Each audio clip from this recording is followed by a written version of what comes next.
thank you for the invitation. And I think it's true. It's an amazing panel.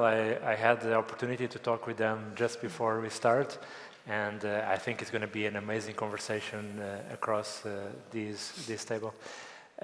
Again, we will start with the ladies first. We're going to do a quick introduction.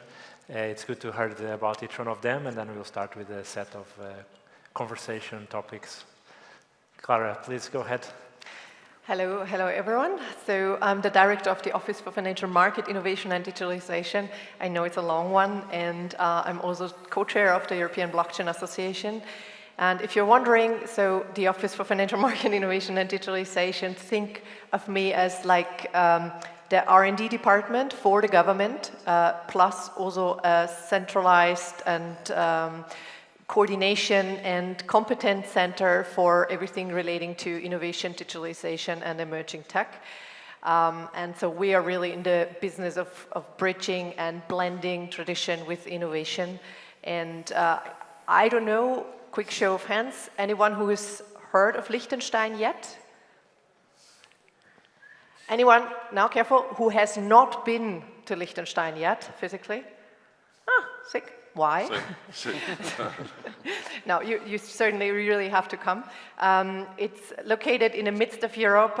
It's a microstate, so we have only 40,000 inhabitants. And why I'm here is, I think most of you might have heard of it because we introduced already in 2020 a landmark legislation piece, our Blockchain Act, covering the whole of the token economy. So it's a registration supervision regime for blockchain service provider. And now because it's about not just what you've done in the past, but where you're going from here. And we have done that already a while ago, pioneering innovation regulation. But now we're looking at MiCA and adapting to that.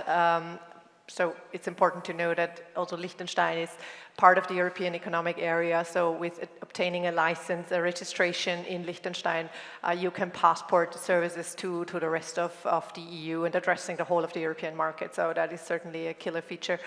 And but it's not only about blockchain, but also of AI, of course. That's why we're here to talk about, because we're not just wanting to passively and react to technological developments, but proactively shape these developments and voice our concerns, but also potential solutions in addressing the challenges that we see with that. Yeah, just as a quick intro. Perfect. Thank you very much. And again, we used to say that blockchain could be the Formula One of technology, but more important than that, we have actually a former driver of Formula One.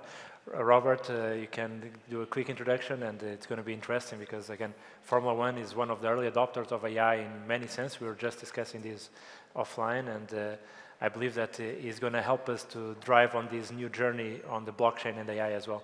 Robert, a quick introduction about yourself. Yeah, thank you for having me. A bit different world. We all know that AI and blockchain is rapidly changing industries, and so it does also in motorsports. Yeah, my name is Robert. I'm from the Netherlands. I was, as a young kid, always looking to Formula One on TV, and I thought one day I want to become a Formula One driver. How do you get there? There's a whole ladder to the top. You start in karting, you go to Formula 4, Formula 3, Formula 2, and luckily enough, I made it to, thanks to the support of Red Bull, I made it to F1 as a junior talent. What I learned is that during the years in motorsports, they're the innovation platform for the automotive, so they have to stay one step ahead of the game. And all the car manufacturers are involved in Formula One, or most of them. And to keep them in that place, you have to offer them also technology and innovation. And one of their key moments at the moment is AI. AI is really changing the industry in F1 in real time, how they analyze data, because speed is everything in my world, in our world, in motorsports. So when a car is on track, it can only send data to the team, and the team cannot send data to the car anymore. So it's only one-way traffic. But the data is rapidly adding up. There are 280 sensors on the Formula One car, so it's gathering 3 terabytes of data, and it has to be analyzed real time. So split-second decisions in F1 is top priority. You have no time to have a board meeting to decide, should we go this side or that side with the setup? You have to decide then and then on track. And drivers also have to understand the technology, because nowadays a steering wheel in F1, in my days it had like 20 functions on it. Now it's 70 functions. because the driver needs to know how to operate the car while doing 300 kilometers an hour. So it's a fast-moving business, and I thought it's nice to tell you something more about my world. Yeah, it's perfect. It's amazing to have you here, and I think we will lead this conversation on that point as well. We have afterwards Pierre. Again, I think it's important to understand the consultancy side of it and how we can bring information into the government, into the technology. So if you could do a quick introduction. Yeah, thanks. Great to meet everyone. My name is Pierre, partner at Roland Berger. Roland Berger is a global strategy consulting firm. I lead the global digital asset and Web3 team for the firm, and we've doing mainly two things. We're building the bridges between the institutional side and the Web3 side, so we're helping a lot of institutions getting into the digital asset space and helping a lot of Web3 native companies to actually get institutional ready. And as obviously part of that evolution, that entire intersection between AI and blockchain is a key one that we're focusing on, because in my view, AI and blockchain is like really an intersection that you need to have, because if you have AI without blockchain, then we cannot ensure that AI will work for prosperity of humanity. Absolutely, we are aligned on that. Again, going to the next member of the panel, Rajiv. We had a very interesting conversation, and again, the importance of the regulation, trying to have the risk factors around it. He's from Moody's, so as he said, he works in one big area that is, I think, one of the concerns moving forward of everyone using the blockchain. So a quick introduction to you. Thank you for that, Thiago. Great to be here. I'm Rajiv. I am part of Moody's, which is an integrated risk assessment firm. Main thing we do is assess risks in the traditional world, and we now also assess risks in the whole digital world. I oversee the global strategy and operations for our digital economy group, and why we call it digital economy, because we believe the development of the infrastructure and the digitalization of processes along with digitization of assets is going to be driving the evolution towards that new digital economy. So we are moving from the paper-based, manual process-oriented traditional economy to a more digital economy where life will be faster, cheaper, and more efficient. And that cannot happen just by using one technology. We keep hearing about blockchain. Yes, it is considered a game changer, and it has been tested robustly already, but now the point is that it could be a fundamental or a foundational technology on which other emerging technologies like AI could potentially go to for single source of truth for data and avoid risks and bring more efficiencies to the overall processes, settlements, and the transactions globally. Yeah, that's perfect. And again, one of the things we're discussing is exactly how to close the bridge of what is missing. And I think one of that asks is how Arun and his company is working now, trying to find ways of supporting entities, government, and the private sector by providing solutions. Yeah, my name is Arun Prasad. I'm the CEO of Block Conway. So at Block Conway, we help AI-focused companies to move into Web3, how they could be able to utilize this technology. What we say, as many of the other panel members have said, there's a bit of adoption with respect to Web3. What we want to achieve with respect to AI is more efficiency, more throughput. We need more results to be faster, and it also needs to access a lot of parameters. So what Block Conway does is we understand that there are so many parameters that AI needs to be trained on. You have huge volumes of data that needs to be used for such training. And with the blockchain technology, we make sure that the data is fragmented, the data is at different nodes and locations, and you make sure that the training model becomes more efficient with the federated learning system. So we work closely with companies to enable federated learning to them. On top of that, people wanted to understand where the data comes from. So my company is based out of New York. So in US, data regulations are in such a way that they want to know who's getting incentivized, what is the data, who's going to own this particular data. Data governance is a very big thing there. And a lot of enterprises, they wanted to make sure that the data that they are using for the training is validated and they incentivize for that. So we are making sure that we are building that bridge between companies. Right. I think you mentioned a very important point in terms of the bridge, and I think one of the things that is important as I'm working within the Abu Dhabi government, is trying to understand how governments could benefit this kind of private and public concepts across the blockchain and the AI. So Clara, if you wanted to make the link back to you, and we'll start more on the more dynamic aspect, what do you think as a government, and we were talking about having this kind of pilot projects, what could happen as a government to, but probably it's also applicable to other companies, that could happen, that could leverage this kind of technology and apply it to have impact on the daily life of the people of the country? Thank you, Thiago. Yeah, well, it's a very good point because, I mean, blockchain as well as AI, they're both really foundational technologies. However, and both have been now around for quite a while. But with blockchain, we didn't have, I heard that yesterday, that kind of ChatGPT moment. So where suddenly, instantly, we have an interface for Jane and John Doe, right, that are using it. And it has become very sexy to use it, and it has become, ubiquitous. We has wide implications in our lives and how we deal and in our productivity and work, everything. However, when it comes to blockchain, that requires us to rethink our whole business architecture and processes. So it's everything but a plug-and-play technology that you can just use like that and generate value. So it's way more complicated. And I believe, in funding, but also in actually then pilot projects with AI, it's sexy to, even if everything has to be AI-enabled, AI-powered, AI-supported, and AI-native, everything like that. With blockchain, I would think about the film Fight Club.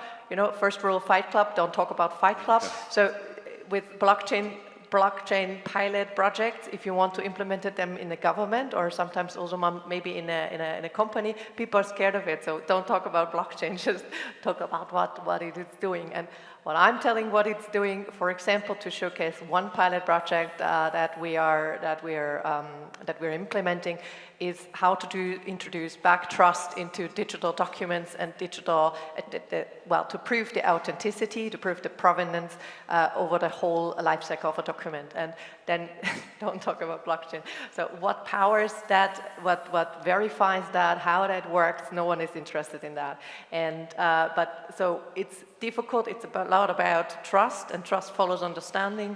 So how to get that kind of educational element, how to get people to understand what it's doing and how to implement it in the infrastructure, the operating system that you're using. That is the main challenge, but at the same time also the opportunity that we are seeing. But it's difficult, and I'm really glad to hear that there are already solutions out there that not only relating to blockchain but also AI and how to combine both of them. Yeah, absolutely. And actually, you mentioned about trust, and trust is also about risk and ratings. Yeah. So maybe, Regis, you can have from your side. I was just going to say that. So what Clara said, and also I heard the keynote speaker before us, and I was listening to him. He mentioned as well the need for education and the need for user adoption is going to be the way that the blockchain is going to scale and the infrastructure is going to be adopted widely, and that can only happen, and I think the speaker before us mentioned it very well. We need a Web2 wrapper for Web3 applications. There are no user interfaces. You need to be a computer scientist basically to use blockchain or decentralized applications today, and the common user cannot really use decentralized applications. So there's a need for education, awareness, not only for the users, but it's also happening at the regulator level. And there are jurisdictions where things are being led by the regulators and the industry is following, but in some jurisdictions, the industry is leading the innovation, and then the regulations are trying to come up with frameworks to make sure there are guardrails for consumer protection.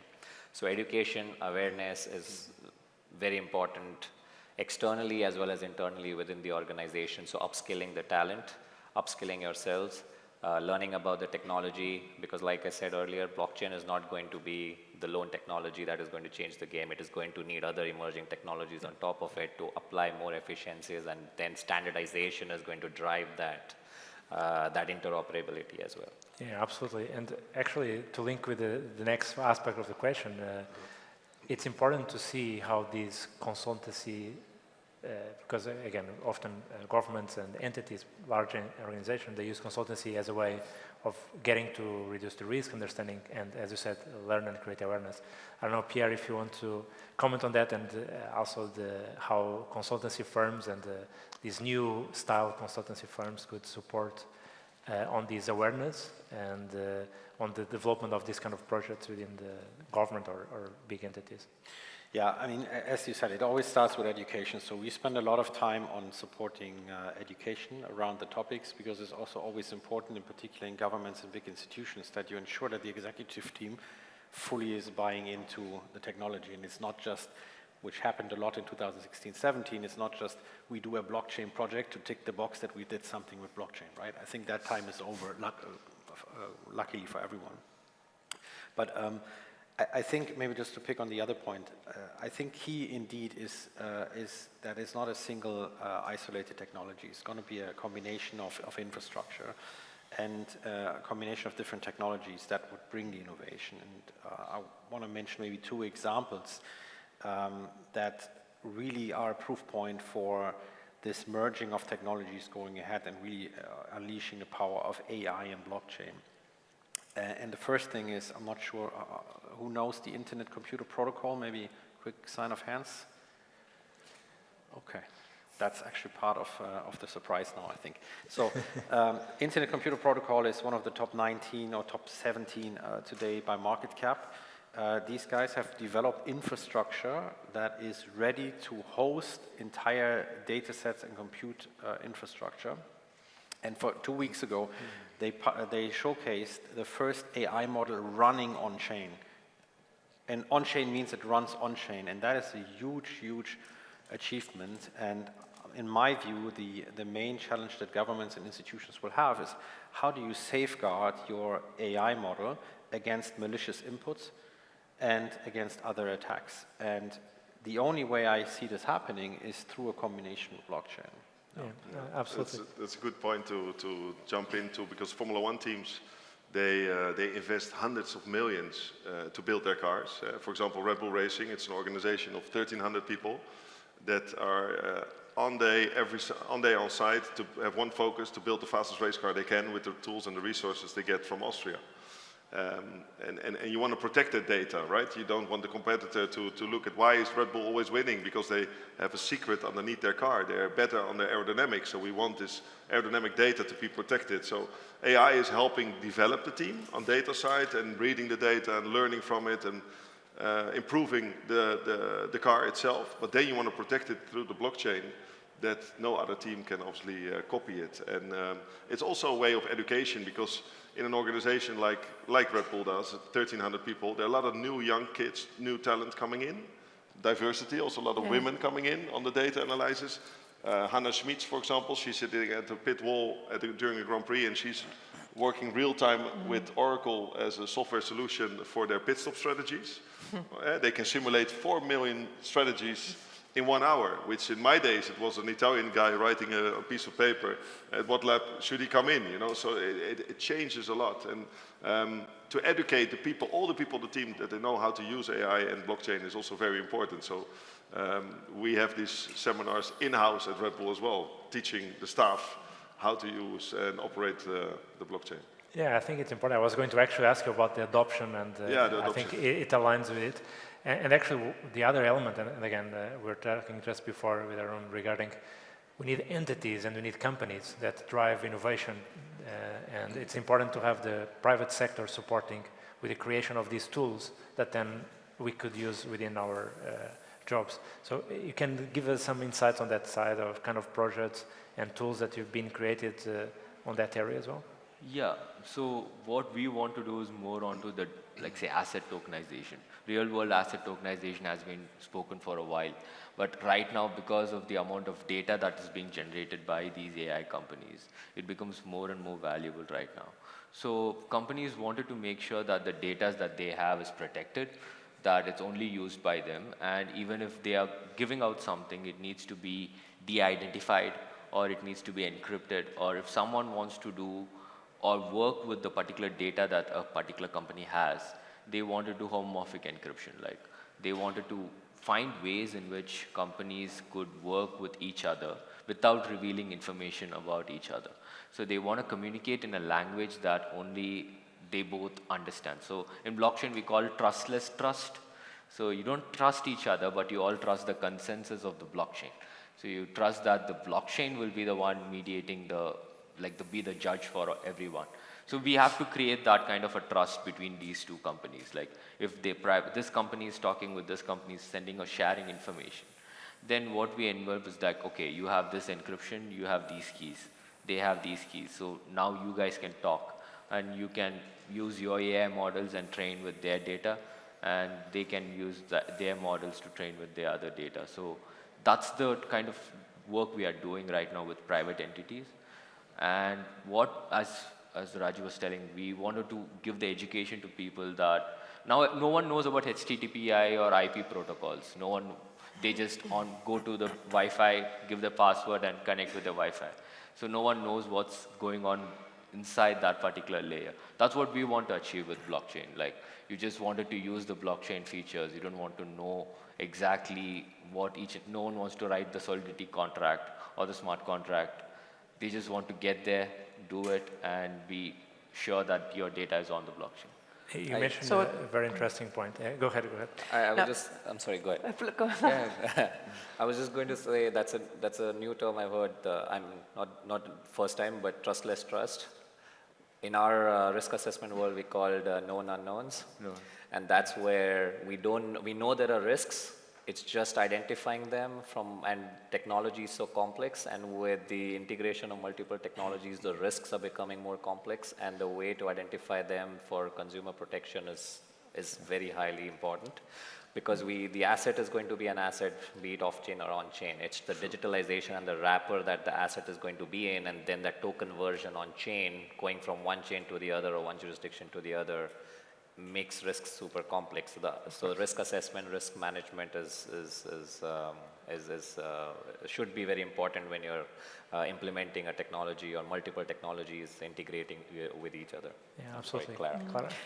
No, it's just what you said before, so that Web3 tools or the work that has been done in Web3 is offering now the tools to actually managing AI operating systems to ensure that that there is integrity, that there is fairness, and that there's also security, right? And because of the work with identification, verification, and attribution or data attestation, or also verifiability in basically everything. So to really make the AI operating system or ensure that they are being transparent and verified. Yeah. That transparency is something I like to add on to, because it obviously has to be transparent for everybody in the organization working with the tools and the technology. But also the trust needs to be there. Formula One teams develop their cars over the winter months. Yes. They're actually starting developing their car for next season already. It's a parallel project. And at the stand at Crypto to Cash, we have a simulator there. Well, this is a normal simulator. In Formula One teams, they have a huge simulator the size of this room. It's being operated by 50 engineers. If you jump in there, I drove one at Red Bull, but this is the position you're in. It's like you're in a race car. You're driving the car, you're almost thinking you're on track, but you don't feel the G-forces and everything else. But the trust is so big that Formula One teams are willing to spend hundreds of millions on the data that comes out of the simulator, because testing is not allowed anymore because of the high cost it will bring. But if you have the correlation wrong, and there are a few teams at the moment that had the trust in their equipment, but it's not the same when the car is on track. For example, Alpine, yeah, you're one step ahead, no, you're 10 steps behind, and you're not going to catch up anymore. So you throw away hundreds of millions in a season of racing, you can write it off. So trust, I think, and transparency is very important, that you know what you have and that you can use it in the right way. Yeah, we were actually, before this conversation, and Pierre, we were discussing about this kind of zero-knowledge proof. What do you think from the trust perspective? And I think trust is a key word on this aspect. How AI could help Web3 to go to the next level? I mean, for me, clearly, Web3 or blockchain is the truth machine. right, to AI. We saw obviously in the early days of GPT a lot of hallucination, that's one. But I mean, just imagine the following scenario. Every corporate or every AI, every enterprise will have their own AI model running in 10 years, 15 years from now, which for some industry might be actually your USP, your AI model, right? Especially the consulting industry, by the way.